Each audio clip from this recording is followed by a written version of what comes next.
respecto a nuestro grupo y pues damos inicio también a, a nuestro primer tema de ese semestre que va a estar enfocado predominantemente al sistema renal. ¿Cómo voy a plantear la distribución de estas charlas? Vamos a tener dos sesiones. El día de hoy vamos a tener básicamente una sesión enfocada al síndrome nefrótico, como muy bien lo dijo Hugo, y el otro jueves vamos a tener una sesión específica donde vamos a abordar todo el conjunto de las glomerulopatías más frecuentes que nos podemos encontrar en la práctica clínica, como también las generalidades y el manejo del síndrome nefrítico. Por ahora, esta va a ser la charla de hoy. Básicamente, estos van a ser los temas a tocar. Vamos a hablar de la definición del síndrome nefrótico, de su epidemiología actual, de la etiología. Vamos a abordar unas pocas diferencias en esta charla con respecto al síndrome nefrótico junto con el síndrome nefrítico. Vamos a hablar de la fisiopatología del síndrome nefrótico, manifestaciones clínicas, diagnóstico y el tratamiento. Entonces, antes de pasar a la siguiente diapositiva, me gustaría que se metiera en el chat de la reunión y por favor llenaran la encuesta, llenaran las preguntas que colocamos ahí antes de, como para ver más o menos las ideas actuales que pues ustedes tienen. Y ya ahorita damos inicio con la, con la, con la charla como tal. Entonces, por acá estoy viendo 3 respuestas, entonces me gustaría que se animaran a contestar. Cuando vea un poquito más, ya sigo. Se meten ahí en la pestaña de la conversación y le dan clic. No se preocupen, nadie, o sea, las respuestas son anónimas, no no van a salir presentadas aquí en las diapositivas, entonces háganlo con confianza. Andrés, una pregunta, ¿recomiendas algunas guías o algunos capítulos de algunos libros para leer este tema? Sí, ya ahorita al final de la charla les doy la bibliografía. Ah, perfecto, gracias. Bueno, listo, ya veo que ya están respondiendo, entonces ya vamos a empezar. Entonces, básicamente, cuando estamos hablando del síndrome nefrótico, pues tenemos que tomar en cuenta que en su definición, en el conjunto de guías en las que me basé para la revisión de la bibliografía, la caracterizan o la definen como un síndrome clínico. Eso es muy importante, que se encuentra caracterizado por estos 5 ítems. Proteinuria mayor de 3.5 miligramos gramos en orina de 24 horas. Dependiendo de la bibliografía donde lo encontremos, hay varias guías, más que todo las guías americanas, que nos comentan que el rango de proteinuria suele ser mayor de 3, pero pues en nuestras guías de práctica clínica que utilizamos acá, nos dan un valor de 3.5. Hipoalbuminemia, que también nos comentan que puede ser de 3 a 3.5, menor de 3 a 3.5 gramos sobre decilitro. Edema periférico, el edema periférico está explicado básicamente por la fisiopatología del síndrome nefrótico, que ahorita se los voy a comentar, hiperlipidemia e hipercolesterolemia. Esto, o sea, un paciente en el que encontremos todas estas características, tenemos que sospechar de entrada en un síndrome nefrótico. Y cuando nosotros estamos confirmando la presencia del nefrótico, esto es patognomónico, es decir, siempre vamos a encontrar que el diagnóstico de síndrome nefrótico va a estar relacionado con una alteración en la filtración glomerular del paciente, ya sea por causas idiopáticas o primarias o ya sea por causas secundarias que pueden ser enfermedades de base que afectan el glomérulo, que ya ahorita más adelante se las voy a comentar. Ahora, siempre que nosotros leemos las guías, ellos nos comentan que puede existir una situación que se denomina proteinuria en rango nefrótico. Esto lo comentan las guías porque podemos encontrar pacientes en el que se encuentra este estado de proteinuria que sea mayor de 3.5 gramos, pero que no tengan todo el conjunto de síntomas relacionados con el síndrome nefrótico. En estos pacientes, ¿cuál es la recomendación? Siempre es importante que en el momento en el que encontremos una proteinuria de 3.5 gramos, iniciemos todo el esquema o todo el proceso de evaluación integral del paciente, pues para descartar la causa de la proteinuria, ya que pues este es el hallazgo más característico de este síndrome. Siempre, a su vez, también es importante que tengamos que diferenciar en situaciones que puedan tener los pacientes que presenten una proteinuria fisiológica. Alguno me puede escribir en el chat o puede abrir su micrófono, no hay lío, y que me diga alguna situación de proteinuria fisiológica. Hay varias. Entonces, alguno que quiera participar. No, si quieren no hablen, lo pueden escribir por el chat que yo voy a estar acá pendiente. El embarazo, dijo Brandon, perfecto, sí, correcto. ¿Suplementación de qué? El ejercicio, correcto, exacto. El ejercicio predominantemente anaeróbico es el que se encuentra también relacionado con estados de proteinuria fisiológica. También podemos tomar en cuenta pacientes que tengan fiebre. La fiebre también puede presentar en algunos casos un rango de proteinuria fisiológica y algunos se sabe el valor. ¿Cuánto es lo máximo que podemos encontrar de proteinuria? Lo pueden decir por el chat. Chávez dijo 20 miligramos decilitro, sí, correcto. ¿Alguna otra opinión? No, listo. Sí, básicamente como lo dijo Juan Camilo, de 100, correcto, Caro, ese era el que yo iba a decir. Varias guías en las que yo leí nos comentan que la proteinuria fisiológica máxima que podemos encontrar al día la podemos encontrar en rangos de 100 o a 150 hasta 200 miligramos en 24 horas. Después de allí, o sea, o una proteinuria que se encuentre permanente dentro de este rango, así no supere los 3.5 gramos, ya se puede considerar como una proteinuria patológica que pues va a requerir un estudio posterior. Hablando de un poco más de la epidemiología, el siguiente punto a tocar, pues esta es una enfermedad que casi que en el 90% de los casos la vamos a encontrar que el síndrome nefrótico primario lo van a presentar los niños. Es decir, esta es una enfermedad predominantemente dentro del ámbito pediátrico, pues sin embargo, podemos encontrarlo también en pacientes adultos que tienen enfermedades de base como diabetes, como lupus. Se han encontrado muchos casos relacionados con amiloidosis, en el que los pacientes adultos pueden presentar síndrome nefrótico, pero pues esta es una enfermedad que pues en el grupo que afecta más que todo a la población pediátrica. Puede afectar a todas las grasas, a todas las razas, sin embargo, hay unas condiciones específicas para cada grupo étnico que más adelante se las voy a mencionar. Como ya lo mencioné, es una aparición aguda mucho más frecuente en niños, puede llegar a afectar más que todo pacientes asiáticos o afroamericanos. Como lo nombré anteriormente, todas las complicaciones que presenta el síndrome nefrótico es más frecuente en niños y lo que sí es importante es que tiene una relación de 2:1 con respecto a las mujeres. Listo, ahora ya vamos a hablar un poco de la etiología del síndrome nefrótico. En esta parte de la charla me gustaría dividirlo en dos grupos.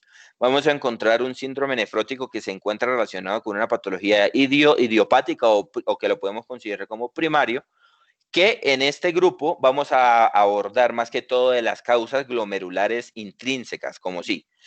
¿Cuáles vamos a encontrar o cuáles son las más frecuentes? Glomerulopatía de cambios mínimos del 5 al 10%. La glomerulopatía de cambios mínimos es la causa de síndrome nefrótico más frecuente en niños. Casi el 90% de los casos en los que los niños presentan síndrome nefrótico se va a ver relacionado por una enfermedad de glomérulo que es la glomerulopatía de cambios mínimos. Glomerulosclerosis focal y segmentaria de 20 a 25% de los casos. Esta es la más frecuente en adultos y posteriormente el artículo donde lo leí lo iba a dividir en dos grupos, nefropatía membranosa y glomerulonefritis proliferativas y esclerosantes. ¿Cuál es la diferencia con respecto a estos dos grupos? La nefropatía membranosa ocurre casi en un 25 a un 30% de los casos. Y esta es más frecuente en adultos blancos y en pacientes asiáticos. Mientras que la glomerulonefritis proliferativas y pues ya las esclerosantes son mucho más frecuentes, casi en un 15 a un 30% en pacientes adultos afroamericanos.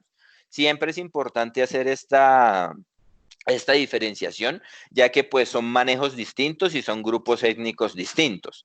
Ahora, a pesar de que la glomerulopatía de cambios mínimos es más frecuente en niños, podemos tomarla o se pueden presentar casos en adultos.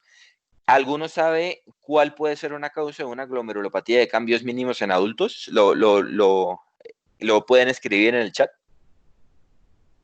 ¿Alguna condición o alguna situación que pueda conllevar a la aparición de una glomerulopatía de cambios mínimos en adultos?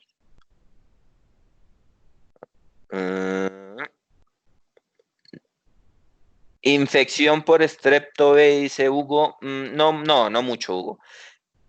Exacto. Como lo dijo el doctor Felipe, perfecto. El lupus eritematoso sistémico es una causa frecuente de glomerulopatía de cambios mínimos en adulto, correcto, pero hay una más frecuente que afecta a nuestro medio. VIH puede ser una causa infecciosa también, pero hay una que la enfermedad es, o sea, la prevalencia de esa enfermedad es súper frecuente en casi todo el mundo. No, bueno. Ahí no.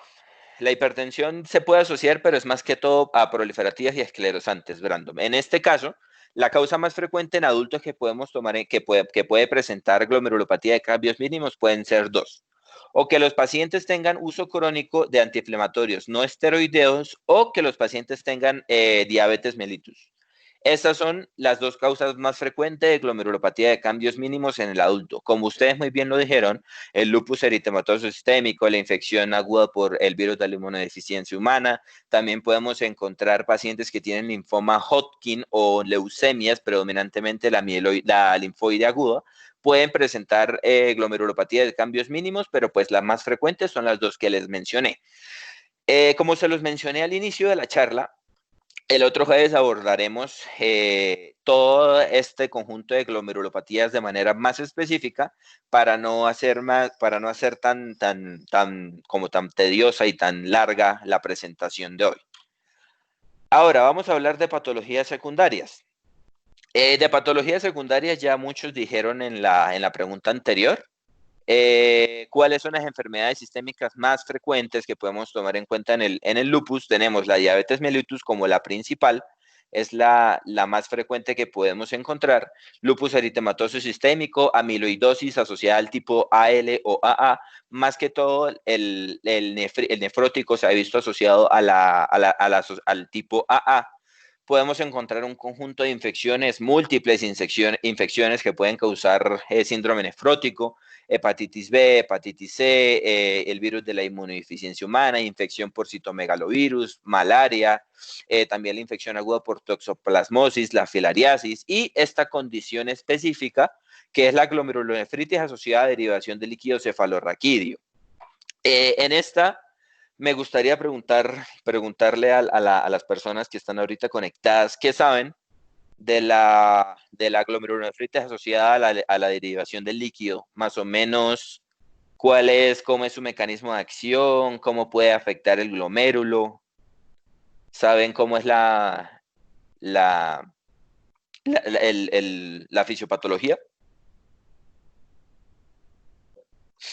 A ver, esta pregunta me gustaría hacérsela al doctor Hugo, que es de lo que a él le gusta.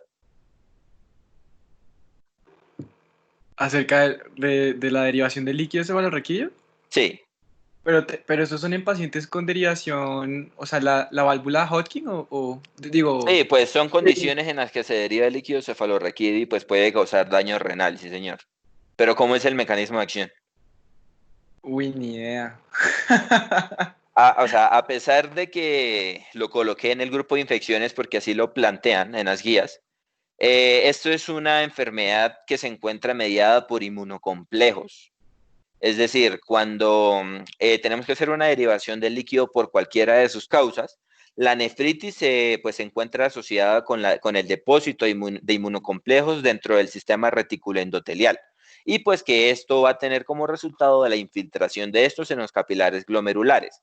Y pues acá se va a activar toda la cascada del complemento y toda la cascada de las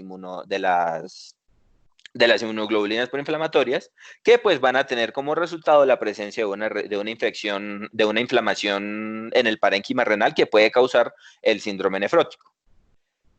Como ya lo nombré, algunos medicamentos, el uso crónico de antiinflamatorios no esteroideos, el uso de pues, drogas ilícitas, predominantemente el uso de cocaína de manera crónica, se puede ver relacionado con el síndrome nefrótico.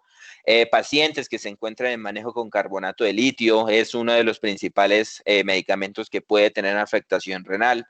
Y pues también la intoxicación con metales pesados, siendo los más frecuentes el oro, el mercurio y el plomo, los que puedan llegar a verse relacionados con el síndrome nefrótico.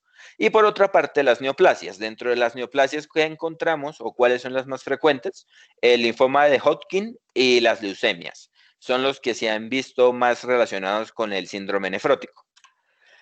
Ahora, hablando un poco de las diferencias a muy grosso modo del síndrome nefrótico y del síndrome nefrítico, ya que esto lo vamos a abordar en la charla del siguiente jueves, ¿qué vamos a encontrar? Vamos a tener 3 puntos como característicos.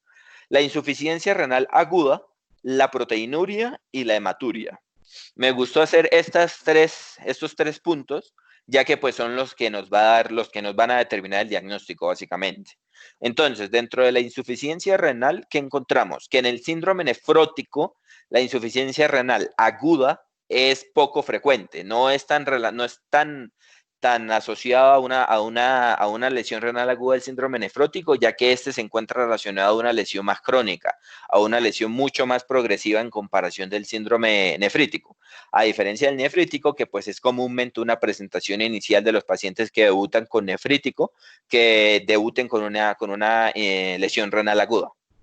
La hematuria, pues la hematuria es característica, es definitiva para el diagnóstico del síndrome nefrótico, es decir, en este síndrome es típicamente alta, casi en el 90% de los pacientes encontramos hematuria, mientras que en el nefrítico no es variable, o sea, sí, los pacientes debutan o pueden tener proteinuria, pero pues no es definitivo.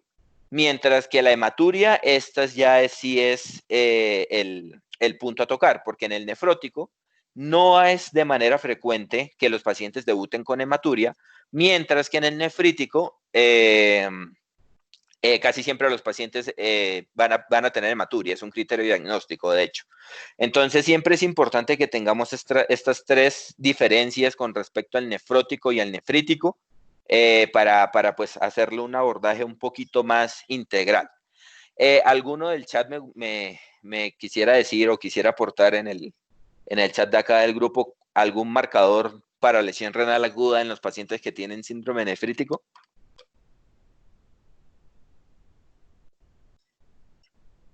¿Alguno que quiera escribir en el chat?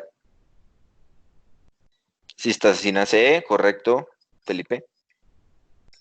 Interleucina 8, correcto.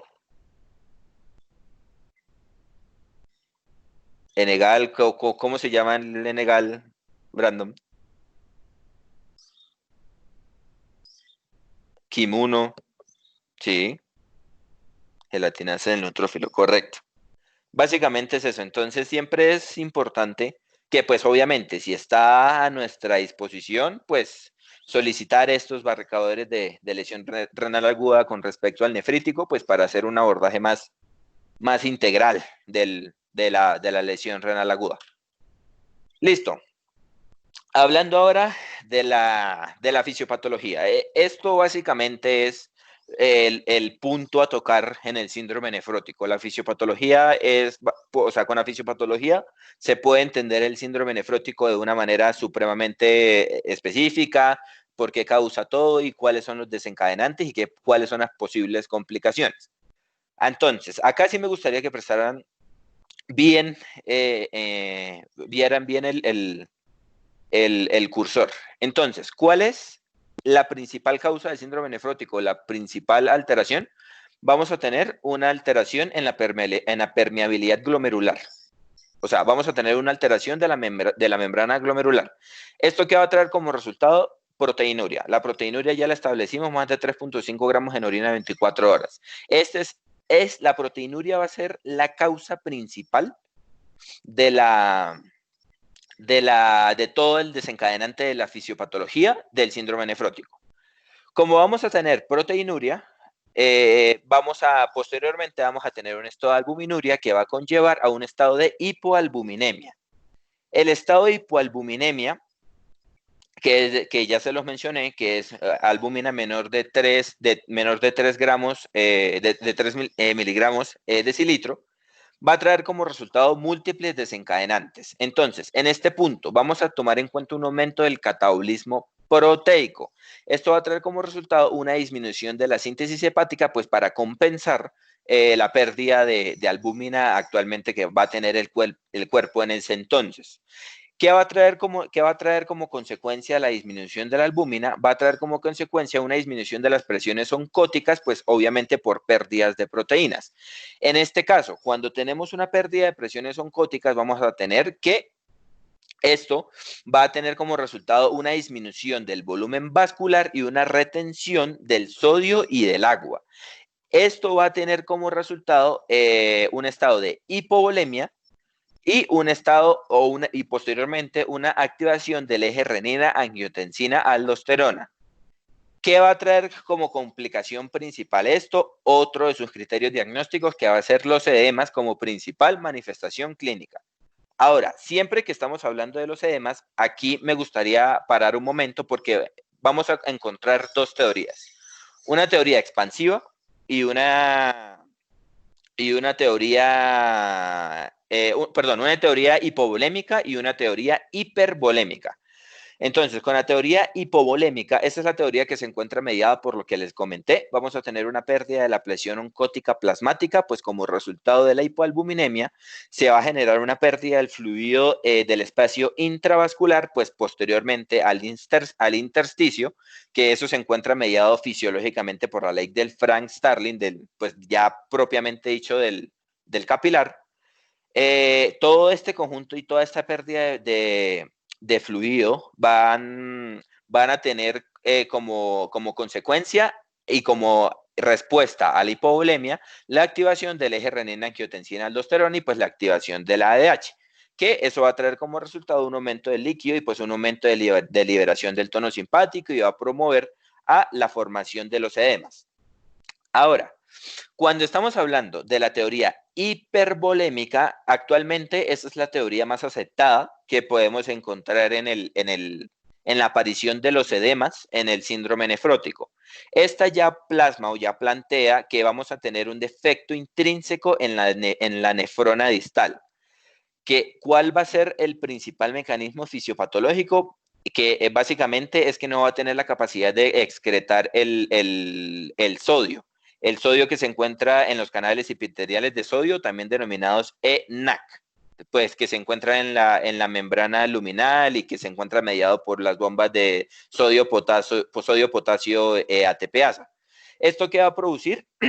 Perdón, esto va a producir básicamente una disfunción tubular que pues por el efecto tóxico que va a tener la proteinuria va a verse relacionado con una expansión del volumen y pues con la diferencia principal es que acá el eje renina-angiotensina-aldosterona no va a estar tan activado como en la teoría hipovolémica, sino que acá vamos a tener la acción de la vasopresina y la acción del péptido natriurético atrial, por lo que el edema generado por la hipervolemia va a estar relacionado con un aumento de la presión hidrostática capilar y pues la presencia de la reducción de la presión oncótica.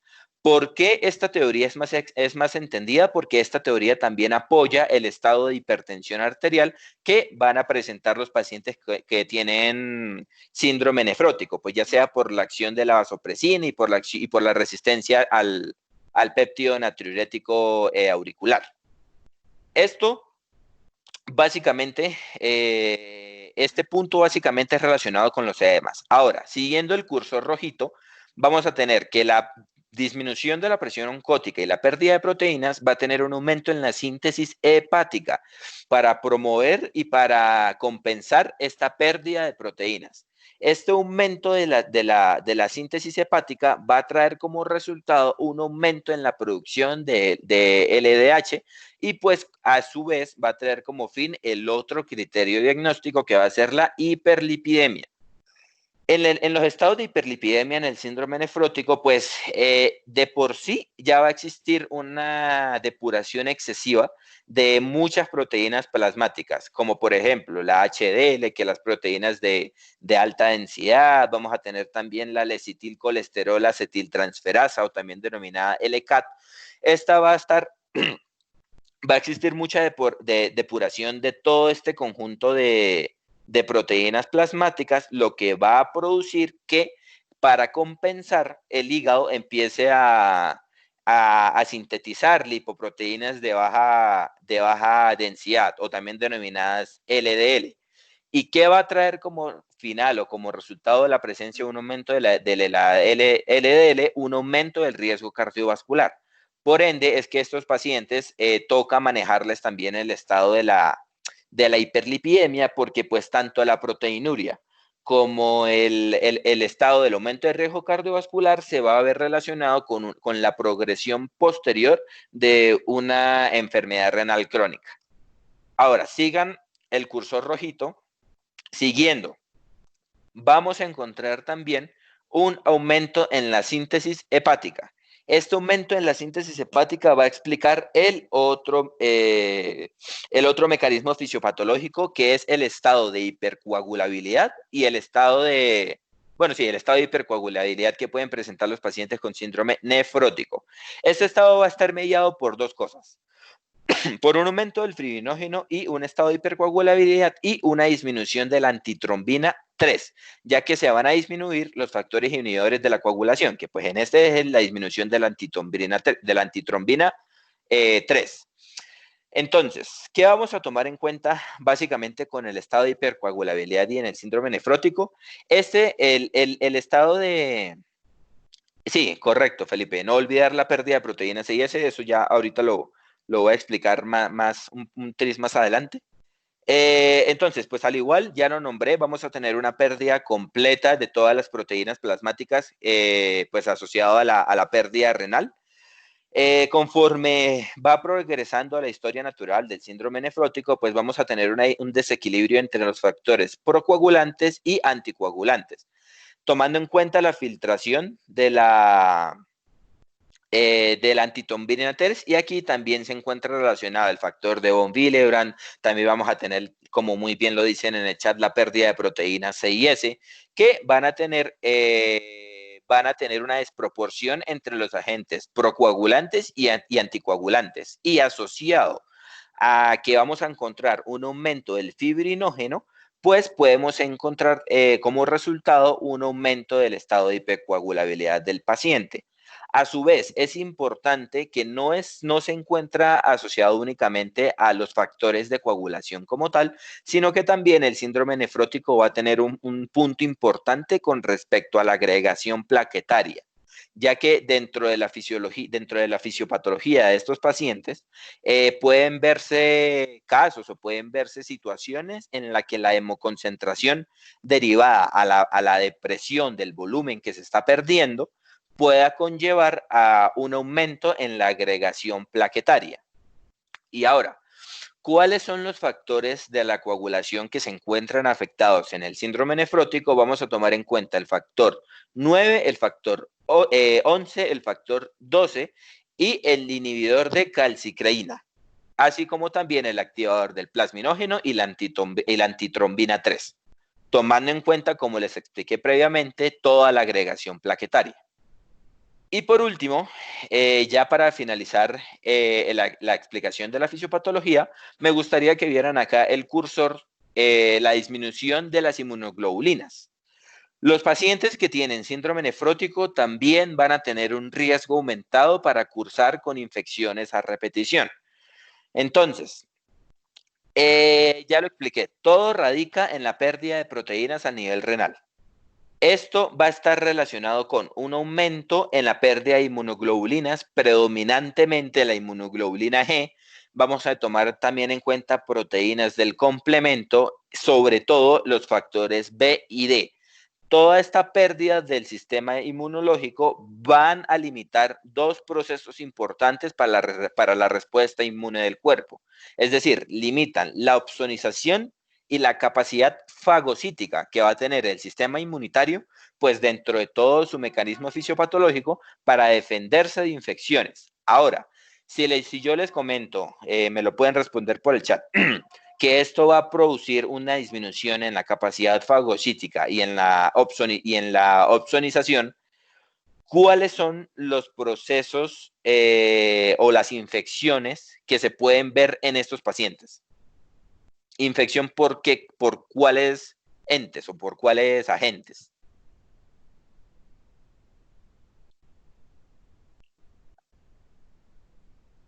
Gram negativos, dice Hugo. Acuérdense, gérmenes encapsulados, correcto, Felipe. Ese es el punto principal en la fisiopatología con respecto a las infecciones a repetición. Los pacientes que tienen síndrome nefrótico tienen mayor riesgo que la población general para infección por gérmenes encapsulados. Eso es crucial. Y ahora, también se han visto en ciertos estudios que los pacientes que tienen síndrome nefrótico, no en comparación con el nefrítico, van a tener una disminución significativa del complemento, predominantemente con las proteínas C1, C2, C3 y la C8, que pues estas se encuentran relacionadas con todo este proceso de fagocitación y de opsonización que les comenté previamente.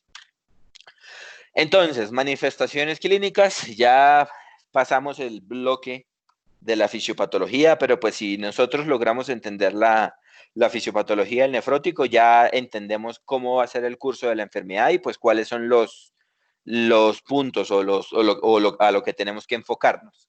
Entonces, en las manifestaciones clínicas, como lo comenté al inicio de la charla, esto va a ser una enfermedad progresiva y vamos a encontrar un conjunto de manifestaciones clínicas iniciales, como cuáles vamos a tener edemas en zonas como las extremidades inferiores, que pues posteriormente tienden a ascender a zona genital, que también puede ascender a zona abdominal, e incluso los pacientes que tienen síndrome nefrótico, vamos a encontrarlos cuando están levantados, es decir, matutinas, edemas periorbitarios.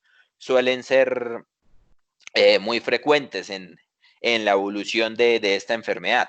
Pues tomando en cuenta el cuadro de los edemas, estos pacientes van a tener aumento de peso, como ya se los expliqué en la fisiopatología, tomando en cuenta la acción del péptido, la inhibición de la acción del péptido natriurético auricular y la acción de la vasopresina suelen hacer tendencia a la hipertensión arterial sistémica. Vamos a tomar cuadros de hipercoagulabilidad, siendo estas tres las enfermedades o las condiciones médicas más frecuentes que afectan a estos pacientes: la trombosis venosa profunda, el tromboembolismo pulmonar y la trombosis venosa renal, que ahorita les voy a comentar un poco más de la trombosis venosa renal. El signo de Muerque, ¿alguien sabe cuál es este signo?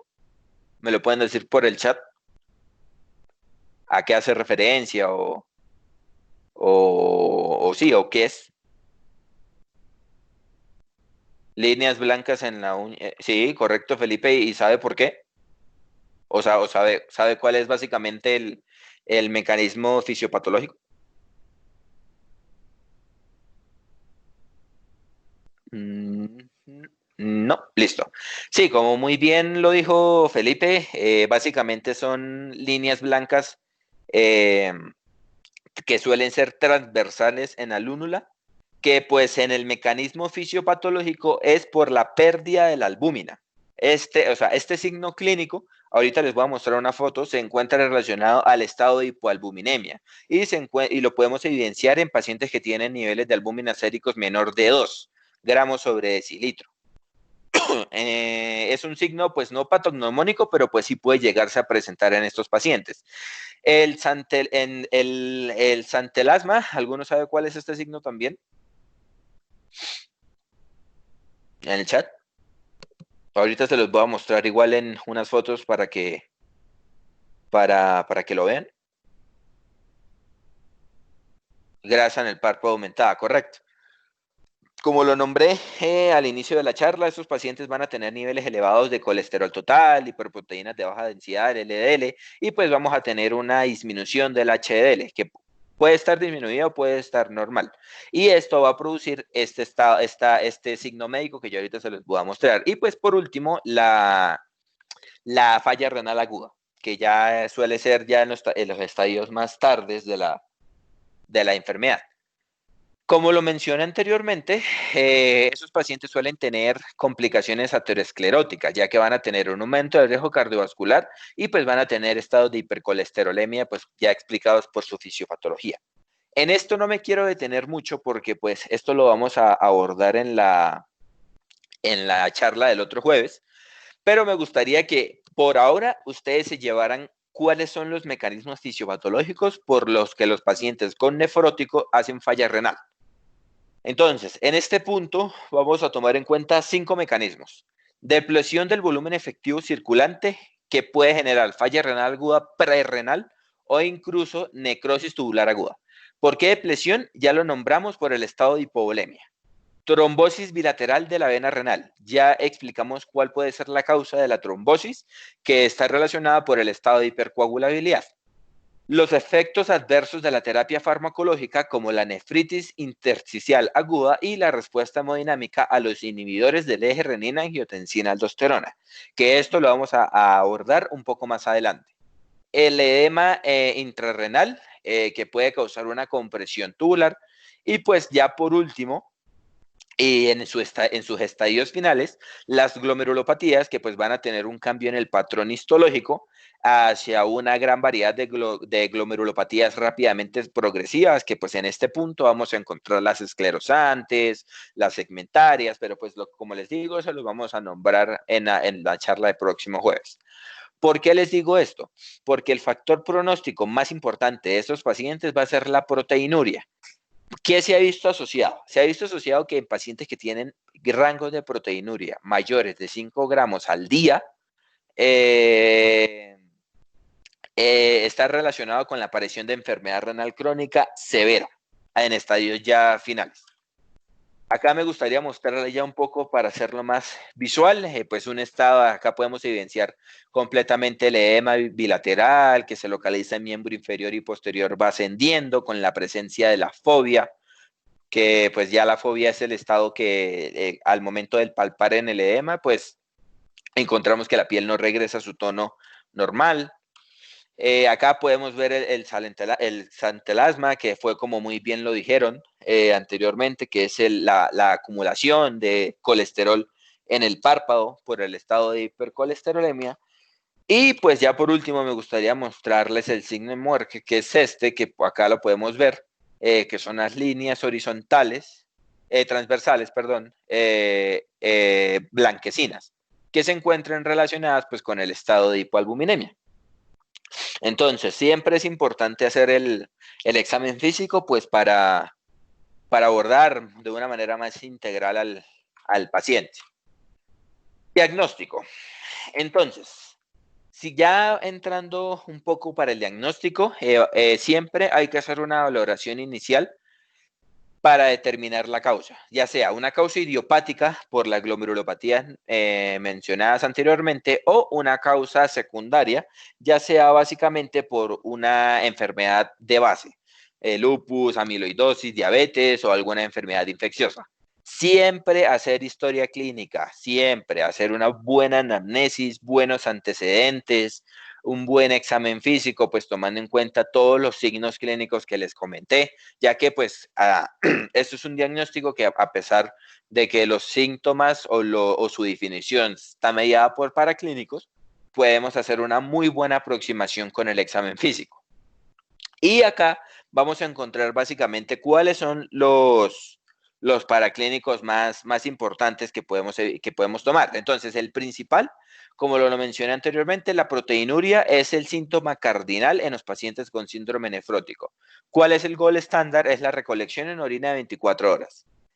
Este es el gold estándar para el diagnóstico o para el abordaje de la proteinuria en estos pacientes. Sin embargo, hay que tomar en cuenta que este examen puede llegar a ser un poco molesto tanto para el paciente como para el cuidador, por lo que, por lo que pues no es anormal o no es infrecuente que los exámenes estén mal tomados.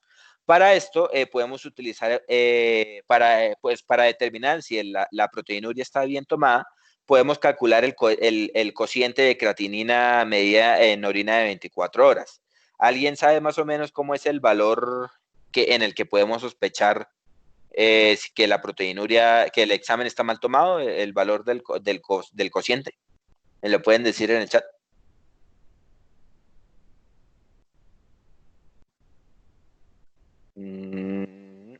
No, listo. Entonces, para sacar el cociente de la creatinina, esto es una fórmula un poco extensa.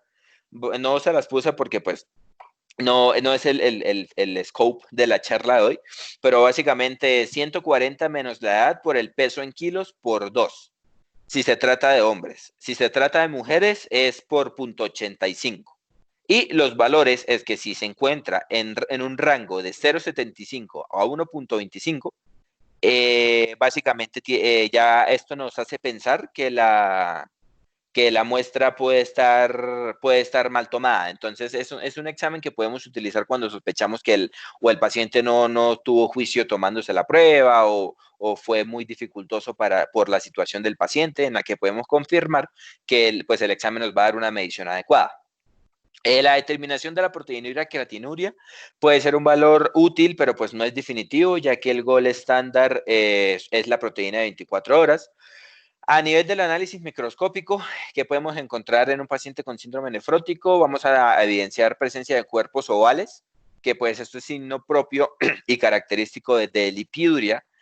Pues obviamente vamos a solicitar vamos a solicitar una albúmina sérica, pues para ver cómo está el estado de hipoalbuminemia, un perfil metabólico completo, es decir, colesterol total, HDL, LDL y triglicéridos, ya que pues en el mecanismo de toda la formación de las lipoproteínas también se puede ver alterada los triglicéridos y pues, como lo mencioné, si sospechamos que la presentación puede ser secundaria, hay que solicitar exámenes para descartar patologías secundarias, como cuáles pueden ser glicemia, hemoglobina glicosilada, podemos solicitar ANCAS, podemos solicitar nivel de complemento, pues siempre haciéndolo de manera muy orientada, no solo por pedir para clínicos, sino si la historia clínica del paciente nos indica, por ejemplo, indicios de una enfermedad autoinmunitaria, ya sea lupus, ya que es el más frecuente en estos pacientes, por manifestaciones clínicas de, no sé, eritema, lágrimas de mariposa, alopecia, cualquier cosa que nos pueda sospechar, sí podemos solicitar estudios para autoinmunidad. De resto, pues enfocarlo muy bien al paciente y descartar infecciones, sobre todo virus de la hepatitis B, virus de la hepatitis C y pues primoinfección por VIH. Por último, me gustaría hablarles de las biopsia renal. Casi siempre la biopsia renal se va a reservar en pacientes con síndrome nefrótico que no le encontremos una causa precisa y que sea de inicio agudo y pues de inicio abrupto. Sin embargo, en la gran mayoría de los casos, la biopsia renal nos va a ayudar definitivamente para distinguir si es una glomerulopatía primaria, es decir, glomerulonefritis de glomerulopatía de cambios mínimos, esclerosante, segmentaria, o si es una glomerulopatía secundaria o una condición de base. ¿Para qué? Pues el final de esto es para definir el tratamiento médico. Es decir, si tratamos la patología de base o si tratamos ya la afectación renal como tal.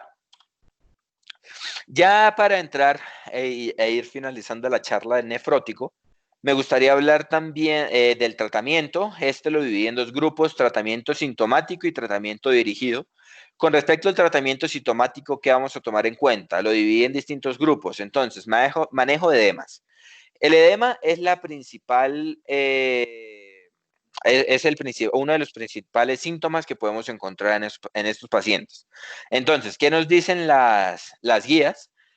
Vamos a tener una restricción del consumo del sodio dietario. Esto es indispensable para los pacientes con síndrome nefrótico, porque ya como se los comenté, anteriormente, esos pacientes van a tener una incapacidad pues para la depuración del sodio. Como consumo máximo, los pacientes pueden llegar a consumir 2 gramos de sodio al día. Y ya ahora sí, pues hablando del manejo médico, pues acá ya el manejo médico se encuentra indicado con diuréticos. ¿Cuáles son los que podemos utilizar? Podemos utilizar los diuréticos tiacídicos. Pueden ser suficientes en pacientes que tienen más leves y pues que tienen, y que muy importante, que tengan una tasa de filtración glomerular mayor a 30 mililitros minuto. Normalmente los tiacídicos suelen ser suficientes en pacientes que no tienen mucha sintomatología con respecto a los edemas, ya que, por ejemplo, los diuréticos de ASA ya se encuentran indicados en pacientes que tengan edemas muy severos, como la foto que les monté, pacientes que estén relacionados con derrames pleurales, que se encuentren en anasarca, ya se puede indicar el manejo con diuréticos de ASA, como por ejemplo la furosemida, que pues suele ser el más utilizado. Y ahora, con respecto a los ahorradores de potasio, estos únicamente los utilizamos cuando el paciente tiene, pues como su nombre lo dice, hipocalemia. ¿Cuál es el más utilizado? Sí, hipocalemia. ¿Cuál es el diurético más utilizado? Las guías nos recomiendan la espironolactona, pero pues también recordar que podemos utilizar el amiloride el triamterene.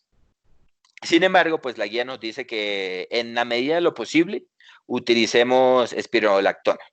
Ahora, siempre que iniciemos el manejo con diuréticos, es de vital importancia hacer una evaluación constante de los niveles de electrolitos, para así evitar una depresión abrupta que pueda llegar a presentar, que pueda llegar a manifestarse con un cambio renal, con una lesión renal aguda.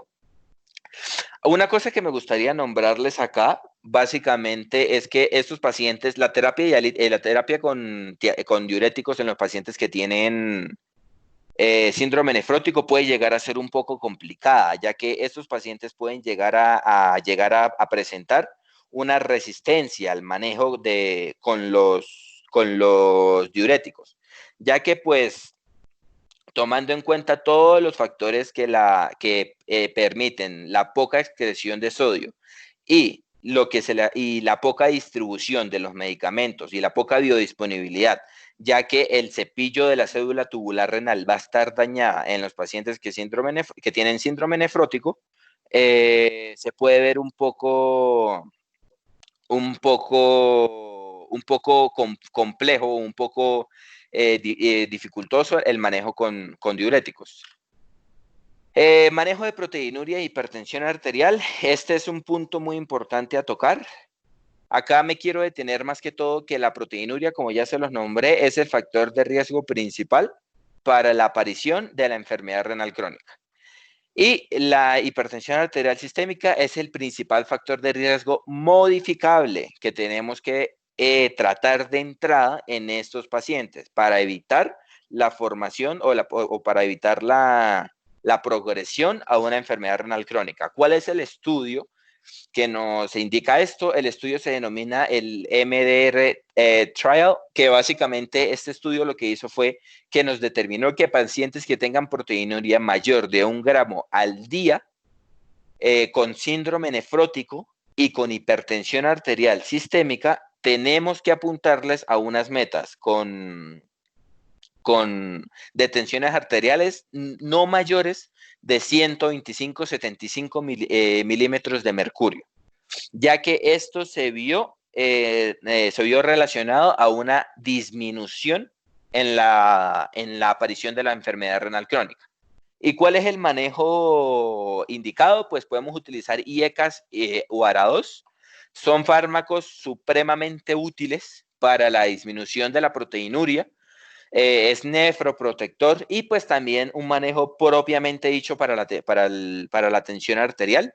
Y también podemos utilizar los calcio antagonistas, Dentro de los calcioantagonistas que podemos encontrar, que básicamente los que utilizamos son los no dihidropiridínicos, que en este caso son el diltiazem y el verapamilo, ya que estos pueden ser son nefroprotectores y se encuentran relacionados con una disminución de la proteinuria. Ahora, de acá me gustaría comentarles una cosa. A nosotros siempre nos han comentado que no podemos hacer una mezcla de uso de IECAS o ARA2, ya que pues vamos a encontrar el riesgo de la alteración con los electrolitos. Sin embargo, ¿qué encontramos? En el síndrome nefrótico sí puede llegar a estar indicado el manejo con la combinación DIECAS o ARA2, o sea, ambos. Esto se denomina un bloqueo dual del sistema renina-angiotensina-aldosterona, que mostró en el estudio MDR Trial mejores resultados con respecto a la proteinuria. Pero, ¿qué se recomienda? Se recomienda hacer seguimiento mensual de potasio sérico y que en caso de que el paciente se encuentre con un potasio en menos de 5.3, suspender inmediatamente la combinación e iniciar monoterapia. Pero pues es importante hablar de esto porque pues en términos generales a nosotros siempre nos comentaron que el bloqueo con el uso de tanto de IECAS como ARA2 en combinación estaba contraindicado. De hecho lo está, pero pues viendo en pacientes que tienen proteinurias masivas, puede estar indicado siempre tomando en cuenta esta recomendación. Y ya para pacientes que tienen enfermedad renal crónica establecida, el manejo puede ser IECA o ARA2 junto con un bloqueador de la aldosterona. Este es el manejo planteado por las guías que nos comentan en los pacientes que tienen síndrome nefrótico con enfermedad renal crónica de base. Ya para ir finalizando, manejo de dislipidemias. Ya para el manejo de dislipidemias, acá que vamos a tomar en cuenta, como vamos a tener un aumento del riesgo cardiovascular, pues vamos a incluir modificación de la dieta, al igual que siempre lo hacemos con todos los pacientes, y pues tratamiento farmacológico, que ya sean con estatinas, con fibratos o con resinas. Pero pues eso ya lo vamos determinando con cada paciente. Por último, manejo anticoagulante. Ya les expliqué el mecanismo fisiopatológico de la hipercoagulabilidad. Sin embargo, ¿qué se recomienda en las guías? De manera habitual, de manera rutinaria, no se recomienda el uso de anticoagulación profiláctica en pacientes con síndrome nefrótico. No se encuentra indicado, a menos que la única indicación para anticoagulación en pacientes con síndrome nefrótico son una proteinuria que sea mayor de 8 gramos al día junto con una hipoalbuminemia que esté en menos de 2.5 gramos sobre decilitro asociado a un antecedente de una glomerulopatía membranosa con una evaluación importante de los factores de riesgo para hipercoagulabilidad, como por ejemplo, podemos utilizar, no sé, la incapacidad de moverse o la hospitalización prolongada, por ejemplo. En este caso, sí se puede llegar a encontrar indicado el uso de anticoagulación profiláctica, pero hay que medir muy bien el riesgo-beneficio anticoagular del paciente. ¿Y cuáles son los medicamentos principales usados? Valorar uso de anticoagulantes orales, ya sea de nuevos anticoagulantes orales o con manejo con warfarina si la tasa de filtración glomerular nos lo permite.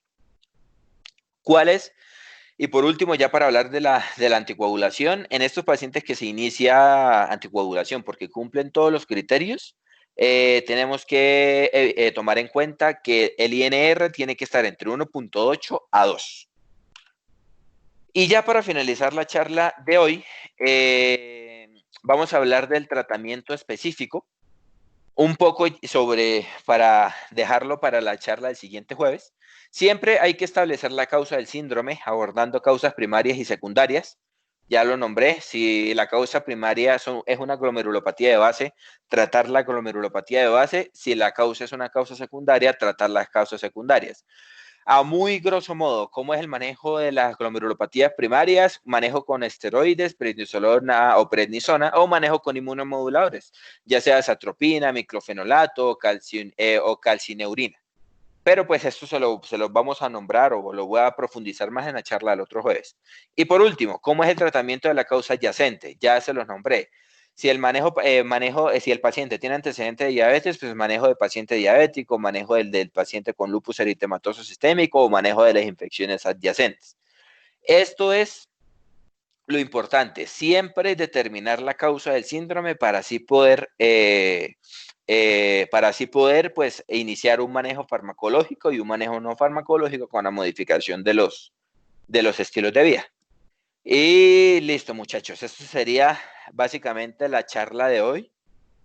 No profundicé mucho con respecto al tratamiento específico de las glomerulopatías, ya que eso los vamos a profundizar en la charla del otro jueves. Entonces, alguna duda, alguna pregunta que me quieran hacer en el chat, pueden abrir sus micrófonos, pueden decir lo que quieran.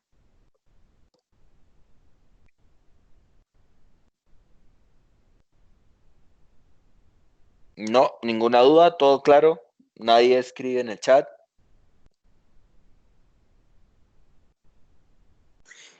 Vivas, yo creo que agradecerte por esta presentación, en verdad muy completa, salimos con mucho conocimiento y nada, muchachos, los incentivamos a seguir realizando estas charlas. El próximo jueves Andrés va a seguir con Nefrítico. Les agradecería que invitaran a más personas, que conocieran un poquito más el grupo. Las charlas van a quedar grabadas y subidas en nuestro canal de YouTube. Y el día de hoy implementamos esta modalidad de preguntas en el chat, lo vamos a seguir haciendo. Me pareció que fue chévere. Gracias por participar. Gutiérrez tiene una pregunta. Hágale, Pipe. Sí, Pipe. Minchis, excelente, excelente. ¿Qué más? ¿Bien o qué? ¿Qué más, Pasita?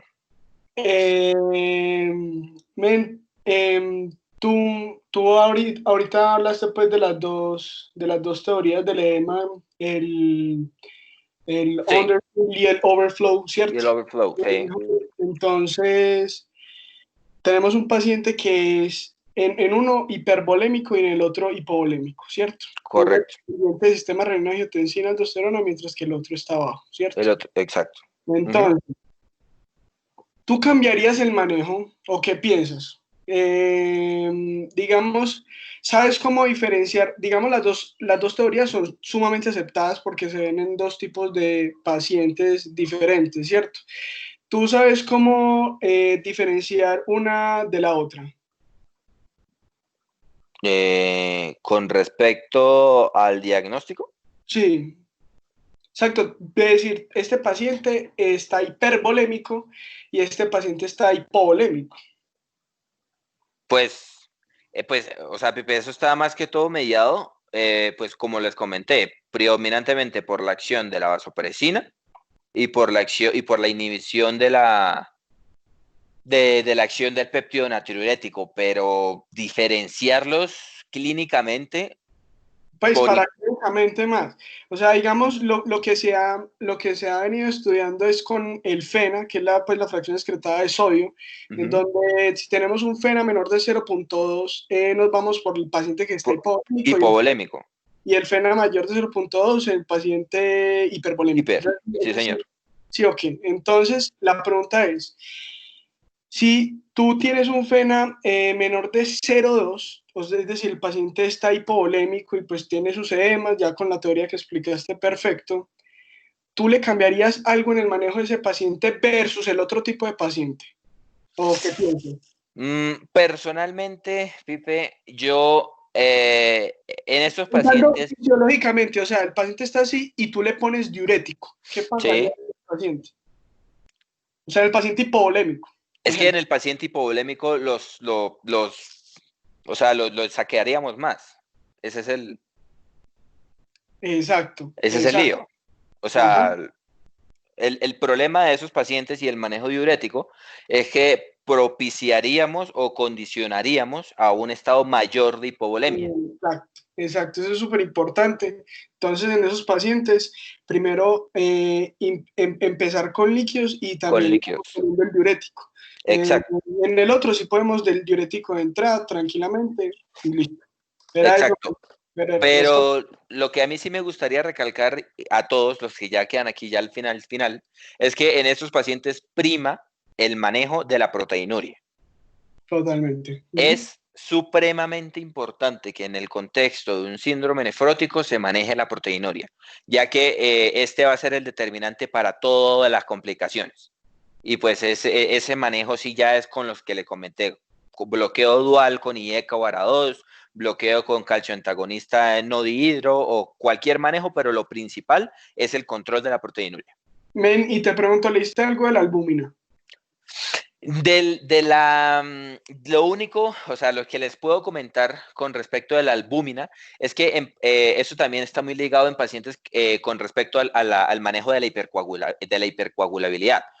Lo que leí es que en pacientes que tengan niveles séricos de albúmina menores de 2, sí se puede llegar a estar indicados un manejo con albúmina en soluciones que se encuentren bajas en contenido de sal. Sí, en hipoalbuminemia severas, perfecto. En hipoalbuminemia severa sí podemos encontrar manejos Sí, pero de resto no, De resto no. La indicación es únicamente con hipoalbuminemias severas menores de 2 gramos de cilitro. Sí, perfecto. Listo, Menchis, gracias, perfecto, muy bien. Listo muchachos, gracias por quedarse hasta el final. Cualquier duda, cualquier cosa nos preguntan y yo voy a subir la presentación.